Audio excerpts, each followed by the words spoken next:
The thought sort of occurred to me, but then I just wouldn't be worth it to quit.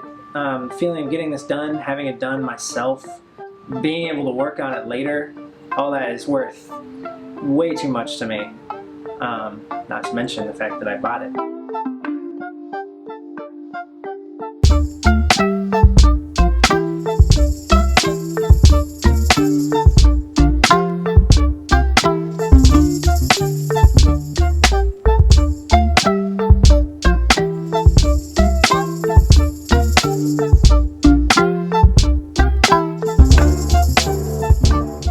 My name's Huxley, building a 1973 CB500.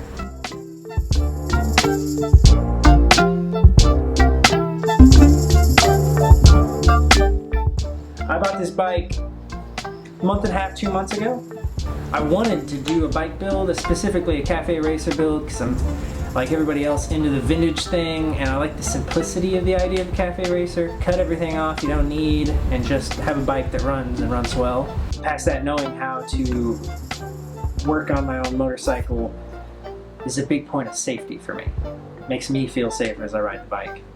So when I bought the bike, the problems I was aware of was a pretty bad leak right at the top end of the carburetors. So the first thing I did is I bought a rebuild kit, rebuild the carburetors myself.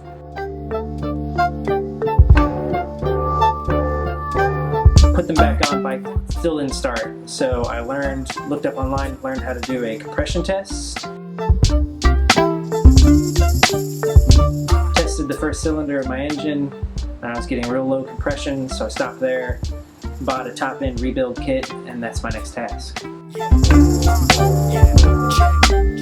Biggest challenge I've had so far is strip screws.